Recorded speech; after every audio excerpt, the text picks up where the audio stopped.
Hello दोस्तों, स्वागत है आपका आपके अपने YouTube channel wifi exam point में। फ्रेंड्स, जैसा कि आप थंबनेल में देख ही चुके हैं कि प्राचीन इतिहास के स्रोत, तो हम इस वीडियो में कवर करेंगे प्राचीन इतिहास के स्रोत से संबंधित प्रश्नों को।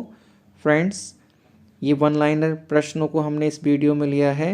अगर आपने वीडियो को शुरू से अंत तक बिना स्किप किए देख लिया तो आपके प्राचीन इतिहास के स्रोत से संबंधित प्रश्न जो आपसे अक्सर परीक्षाओं में पूछे जाते हैं वो कभी गलत नहीं होंगे।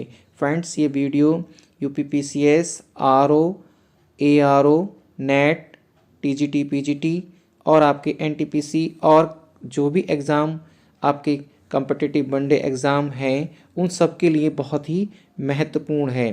तो चलिए फ्रेंड्स, शुरू करते हैं अपनी वीडियो, जिसका पहला प्रश्न देखते हैं। फ्रेंड्स, अगर आप हमारे चैनल पर पहली बार आए हैं तो आप इसको सब्सक्राइब कर लें और बेल का आइकन को प्रेस कर दें, जिससे हमारी आने वाली वीडियो की नोटिफिकेशन आपको सबसे पहले मिल सके। तो चलिए फ्रेंड्स, देखते हैं पहला प्रश्न। फ्रेंड्स, सबसे पहले देखते हैं कि प्राचीन इतिहास के स्रोत ब्राह्मण साहित्य। तो फ्रेंड्स, देखते हैं पहला प्रश्न। विगत युगों की घटनाओं के संबंध में जानकारी देने वाले स्रोतों को क्या कहते हैं? तो फ्रेंड्स, वो ऐतिहासिक स्रोत उनको कहा जाता है। नंबर 2 है, ऐतिहासिक स्रोत दो प्रकार के होते हैं, साहित्यिक साक्ष्य और पुरातात्विक साक्ष्य। तीसरा प्रश्न है कि वेद भारत के सर्वप्राचीन धर्म ग्रंथ हैं या किसको धर्म ग्रंथ माना जाता है? तो आपके वेद हैं। नेक्स्ट प्रश्न है, वेदों का संकलन किसने किया था या किसके द्वारा किया गया था? महर्षि कृष्ण द्वैपायन वेद व्यास जी के द्वारा। वेद का क्या अर्थ है? वेद का क्या अर्थ है? तो फ्रेंड्स, ज्ञान या नॉलेज भी इसको कहते हैं। 6 नंबर है, वेदों के कितने प्रकार हैं? तो वेदों के 4 प्रकार हैं, जिसमें पहला ऋग्वेद, 2 यजुर्वेद, सामवेद और अर्थवेद। 7वां नंबर है कि ऋग्वेद की रचना किस काल में हुई थी? तो फ्रेंड्स, ये आपकी सप्त सैंधव प्रदेश में हुई थी। फ्रेंड्स, ये वीडियो बहुत ही अच्छी होने वाली है। अगर आपको ये वीडियो पसंद आ रही है तो इसको लाइक कर दें और अपने फ्रेंड के साथ जल्दी से इसको शेयर कर दें, ताकि उनको भी इसकी जानकारी समय से मिल सके। 8वां है कि ऋग्वेद में 10 मंडल हैं, 1028 श्लोक और 1017 सूक्त या 11 वाल्खिल्य तथा 10,600 मंत्र ऋग्वेद के अंदर हैं। ऋग्वेद में आपके किन किन देवताओं की पूजा की गई है या बताया गया है? तो ये अग्नि है, सूर्य हैं, इंद्र हैं, वरुण देवताओं की स्मृति में जो ऋग्वेद लिखा गया है।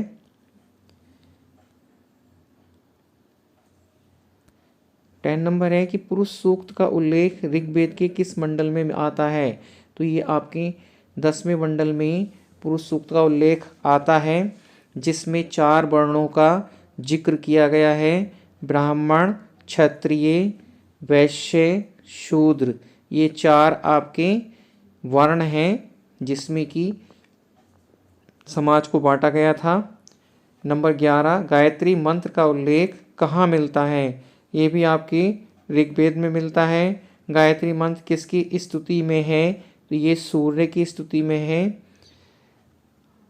यजुर्वेद में किसका वर्णन किया गया है या किसकी चर्चा की गई है? तो ये इम्पोर्टेंट प्रश्न है कि यज्ञों की विधि का विधान की चर्चा किस वेद में की गई है। इस तरह से आपसे प्रश्न पूछा जाता है, तो इसका आंसर होगा यजुर्वेद। नेक्स्ट है, किस वेद की रचना गद और पद दोनों में की गई है? इम्पोर्टेंट प्रश्न है, कई बार परीक्षाओं में पूछा गया है। यजुर्वेद की, कृष्ण यजुर्वेद और शुक्ल यजुर्वेद। शुक्ल यजुर्वेद को पद में यानी काव्य में और कृष्ण यजुर्वेद की गद में। नेक्स्ट है, किस वेद को भारतीय संगीत का स्रोत माना जाता है? भारतीय संगीत का स्रोत इस तरह से भी पूछा जाता है कि भारतीय संगीत या संगीत से संबंधित कौन सा वेद है। ये है आपकी सामवेद। 16 नंबर, साम शब्द का क्या अर्थ है? इसका अर्थ है गीति। सामवेद के पुरोहित को क्या कहते हैं? सामवेद के पुरोहित को उद्गाता कहा जाता है। नेक्स्ट है, किस वेद में जादू व टोना का वर्णन किया गया है? अर्थवेद में। फ्रेंड्स, अर्थवेद में जादू टोना का वर्णन किया गया है। प्रश्न इस तरह से भी पूछा जाता है कि किस वेद में जादू टोना का वर्णन किया गया है? अर्थवेद में। अर्थव शब्द का क्या अर्थ है? इसका अर्थ है पवित्र व जादू। किस वेद को राजा परीक्षित को कुरुओं का राजा कहा गया है? ये भी आपका अर्थवेद में ही कहा गया है। 21 नंबर है, आरण्यक शब्द का क्या अर्थ है? आरण्यक शब्द का क्या अर्थ है? फ्रेंड्स, इसका अर्थ है जंगल या वन में, यानी वह साहित्य जो एकांत में बैठ कर के लिखे गए या पढ़े गए वो कहलाते हैं आरण्यक। नेक्स्ट है आपका 22 नंबर कि आरण्यक दार्शनिक ग्रंथ हैं। ये एक दार्शनिक ग्रंथ हैं जिनके विषय में आत्मा, परमात्मा, जन्म, मृत्यु, पुनर्जन्म आदि है, जिनके विषय हैं दार्शनिक ग्रंथों के। आरण्यक जो है ज्ञान मार्ग व कर्म मार्ग बीच एक सेतु का कार्य करते हैं। उपनिषद 24 नंबर, उपनिषद का शाब्दिक अर्थ क्या है? यानी उस विधा से है जिसमें गुरु के समीप बैठकर ज्ञान एकांत में सीखा जाता है। उपनिषदों की संख्या कितनी है? 108। उपनिषदों को वेदांत भी कहा जाता है क्योंकि ये वैदिक साहित्य का अंतिम भाग है और ये वेदों का सर्वोच्च व अंतिम उद्देश्य बतलाते हैं। इम्पोर्टेंट प्रश्न है ये, सत्यमेव जयते किस उपनिषद से लिया गया है? कई बार परीक्षा में आपसे पूछा जा चुका है और ये पूछे जाने की संभावना भी है। मुंडको उपनिषद में। वेदांग, वेदांग की संख्या कितनी है? फ्रेंड्स, वेदांग की संख्या 6 है, जिसमें पहला शिक्षा यानी वैदिक वाक्यों के स्पष्ट उच्चारण हेतु इसका निर्माण किया गया था, शिक्षा का। और कल्प का जो निर्माण किया गया था उसमें वैदिक कर्मकांडों को संपन्न कराने हेतु विधि व नियमों का इसमें वर्णन है। व्याकरण में आप इसमें नामों व धातुओं की रचना, उपसर्ग, प्रत्यय के प्रयोग हेतु नियम, निरुक्त, निरुक्त में शब्दों की व्युत्पत्ति हेतु नियम, ये भाषा शास्त्र का प्रथम ग्रंथ माना जाता है। छंद यानी वैदिक साहित्य ने गायत्री और त्रिसुप्त जगती बहती का प्रयोग किया जाता है। ज्योतिष में इसमें ज्योतिष शास्त्र के विकास को दिखाया गया है। इसके प्राचीनतम आचार्य लगत मुनि को माना जाता है। ज्योतिष वेदांग। नेक्स्ट है 29 नंबर, कल्प सूत्र कितने प्रकार के हैं? कल्प सूत्र 4 होते हैं। कल्प सूत्र 4 प्रकार हैं। इन कल्प सूत्रों का श्रोत सूत्र, गृह सूत्र, धर्म सूत्र और सुलभ सूत्र। श्रोत सूत्र में जो वर्णन किया गया है वह ब्राह्मण, इनमें ब्राह्मण ग्रंथों में वर्णित श्रौत यानी वैदिक अग्नि में किए जाने वाले यज्ञ अनुष्ठानों का वर्णन श्रोत सूत्र में। गृह सूत्र में मनुष्य के समस्त लौकिक तथा अलौकिक या पारलौकिक जीवन से संबंधित कर्तव्यों का वर्णन किया गया है। इसमें गृह अग्नि में होने वाले यज्ञों का तथा उपनयन, विवाह, आश्राद्ध आदि संस्कारों का वर्णन भी आपके गृह सूत्र में किया गया है। धर्म सूत्रों में जो है आपके 4 वर्णों तथा चारों आश्रमों के कर्तव्य विशेष रूप से वर्णन इसमें किया गया है। सुलभ सूत्र में इनमें वेदी निर्माण और प्राचीनतम ज्यामिति संबंधी कल्पनाओं का ही वर्णन सुलभ सूत्र में किया गया है। नेक्स्ट है 30 नंबर की भारतीय ऐतिहासिक कथाओं का सबसे अच्छा विवरण किस में मिलता है? ये आपकी सबसे अच्छा जो मिलता है आपका वर्णन वह पुराणों में मिलता है, ये पुरुष लिख गया है यहाँ पर, पुराण कर लेना आप इसको, ये पुराण है फ्रेंड्स। पुराणों के रचयिता कौन हैं? लोमहर्ष तथा उनके पुत्र उग्रश्रवा, ये भी कई बार पूछा जा चुका है। नेक्स्ट है 32 नंबर, पुराणों की संख्या कितनी है? 18 पुराण हैं। कौन सा पुराण सर्वाधिक प्राचीन व प्रमाणिक माना जाता है? मत्स्य पुराण, कई बार पूछा जा चुका है ये भी, जिसमें विष्णु के 10 अवतारों का वर्णन किया गया है। प्रश्न इस तरह से भी पूछा जाता है कि किस पुराण में विष्णु के 10 अवतारों का वर्णन किया है, तो वह है आपका मत्स्य पुराण। 34 नंबर, विष्णु पुराण में किस राजवंश का विवरण मिलता है? मौर्य राजवंश का। मत्स्य पुराण में किस राजवंश का उल्लेख मिलता है? आंध्र सातवाहन वंश का मत्स्य पुराण में विवरण मिलता है।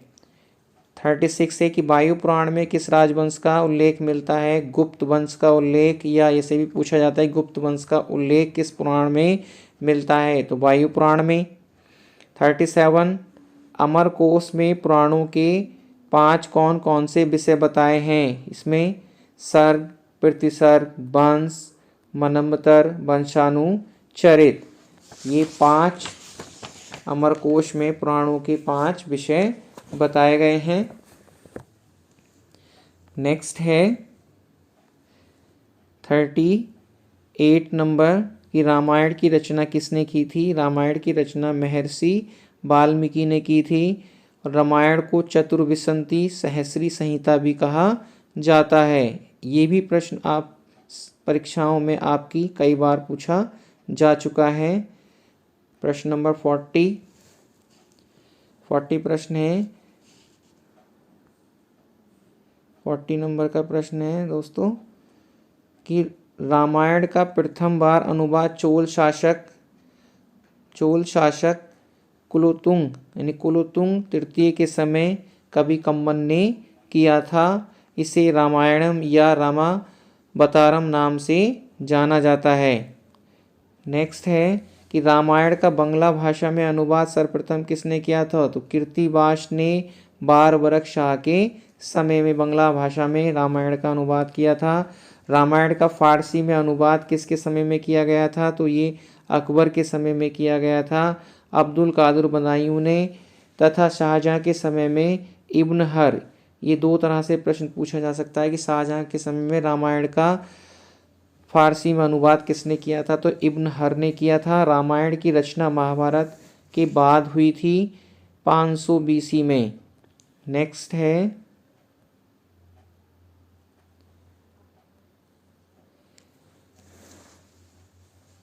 महाभारत की रचना 400 BC में महर्षि वेदव्यास जी ने की थी। महाभारत की भाषा यानी महाभारत ग्रंथ की भाषा क्या है? तो वह है संस्कृत। महाभारत में कुल कितने पर्व हैं? 18 पर्व हैं फ्रेंड्स। महाभारत का तमिल भाषा में सर्वप्रथम अनुवाद किसने किया था? इम्पोर्टेंट प्रश्न है, ये भी परीक्षा में आपके लिए कई बार पूछा जा चुका है। तो पेरू देव ने जो भारत इस नाम से भी यानी तमिल भाषा में इन्होंने किया था, पेरियार जी ने। नेक्स्ट है महाभारत का बंगला भाषा में अनुवाद किसने किया था? तो अलाउद्दीन नुसरत शाह ने महाभारत का बंगला भाषा में अनुवाद किया था।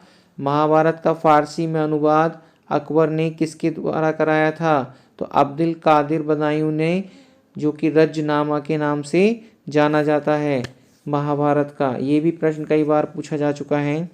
रजनामा की प्रस्तावना किसने लिखी थी? रजनामा की प्रस्तावना अबुल फजल ने लिखी थी। नेक्स्ट है 51 किन ग्रंथों को धर्मशास्त्र के रूप में माना जाता है? मनुस्मृति। फ्रेंड्स, वीडियो आपको अच्छी लग रही हो तो इसको लाइक करते रहें और अपने फ्रेंड के साथ शेयर करते रहें। और मैं थोड़ी स्पीड ज़्यादा तेज़ इसलिए रख रहा हूँ कि अगर मैं स्पीड कम रखूँगा तो फ्रेंड्स इसका टाइम ज़्यादा हो जाएगा, तो आप कम समय में ज़्यादा प्रश्नों को याद कर सकें और आपका टाइम भी बच सके और आपका डाटा भी बच सके। 52 है कि प्रमुख स्मृतियाँ कौन कौन सी हैं? फ्रेंड्स, मनुस्मृति, विष्णु स्मृति और याज्ञवल्क्य स्मृति, गौतम स्मृति, नारद स्मृति, वशिष्ठ स्मृति। 53 इंपॉर्टेंट है कि किस स्मृति में गुप्त वंश का विवरण मिलता है। ये कई बार पीसीएस की परीक्षा में पूछा जा चुका है। नारद स्मृति में गुप्त वंश का विवरण मिलता है। नेक्स्ट दूसरा नंबर है कि ब्राह्मणोत्तर साहित्य। 54 प्रश्न है कि महात्मा बुद्ध के परिनिर्वाण के पश्चात समस्त उपदेशों को किसने भागों में संकलित किया है। जो त्रिपिटक यानी विनय पिटक, सुत्त पिटक, अभिधम्म पिटक, इसमें इनको संकलित किया गया है। विनय पिटक में किसका वर्णन किया गया है? तो फ्रेंड्स, विनय पिटक में संघ संबंधित नियम व आचार की शिक्षाएं इसके संकलन करता है उपाली विनय पिटक के। सुत्त पिटक में किसका वर्णन है? धार्मिक सिद्धांतों एवं संबंध और भगवान बुद्ध के प्रवचनों का संग्रह। ये कई तरीके से पूछा जा सकता है कि भगवान बुद्ध के प्रवचनों का संग्रह किसमें किया गया है, तो सुत्त पिटक में। और आए हुए प्रश्न है फ्रेंड्स, ये कई बार परीक्षाओं में पूछे जा सकते हैं। ये सारे प्रश्न इंपॉर्टेंट है, आप इनको जरूर नोट डाउन कर लें। 57वां प्रश्न है कि त्रिपिटक में सबसे बड़ा तथा सबसे श्रेष्ठ किसको माना जाता है? तो सुत्त पिटक को। इसे बौद्ध धर्म का शब्दकोश भी माना जाता है। नेक्स्ट है 58 प्रश्न है आपका लिए। सुत्त पिटक के संकलनकर्ता कौन थे? तो आनंद जी थे इनके सुत्त पिटक के। अभिधम्म पिटक में किसका वर्णन किया गया है? 59। इसमें बुद्ध के दार्शनिक सिद्धांत समाहित हैं और इसके संकलनकर्ता मोगली पुत्तिस थे। 60 त्रिपिटकों में से विनय पिटक तथा सुत्त पिटक का संकलन बुद्ध के परिनिर्वाण के कुछ सप्ताह ही पश्चात 483 ईसा पूर्व प्रथम बौद्ध संगति में हुआ था, जबकि अभिधम्म पिटक का संकलन अशोक के शासनकाल में 251 ईसा पूर्व में बौद्धों की तृतीय संगति में हुआ था अभिधम्म पिटक का। और आपके जो सुत्त पिटक और दूसरा था आपका अभी त्रिपिटकों में विनय पिटक तथा सुत्त पिटक का संकलन मोगलिस, इसके जो अध्यक्ष थे वह थे मोगलिस पुत्तिस थे। त्रिपिटकों की भाषा क्या थी? पाली भाषा है। और नेक्स्ट है कि 16 महाजनपदों का उल्लेख किसमें मिलता है? ये इंपॉर्टेंट प्रश्न है अंगुत्तर निकाय में। त्रिपिटकों के अतिरिक्त दीपवंश, महावंश, मिलिंद बौद्ध ग्रंथ हैं। नेक्स्ट देखेंगे फ्रेंड्स, प्राचीन इतिहास के स्रोतों में जैन ग्रंथ, जैन साहित्य को हम यहाँ पर देखेंगे कि जैन साहित्य किस नाम से जाना जाता है। तो जैन साहित्य आगम के नाम से जाना जाता है। ये भी सारे प्रश्न इंपॉर्टेंट हैं और सभी परीक्षाओं में पूछे जा चुके हैं।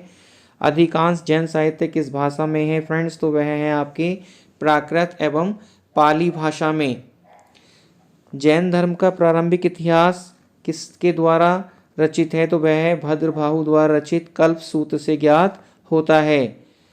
भगवान महावीर के जीवन कार्यों का विवरण किसमें मिलता है? तो भगवती शिव में। 68 पुराणों में जैन साहित्य को क्या कहा गया है? चरित कहा गया है फ्रेंड्स। पुराणों में जैन साहित्य के लिए चरित।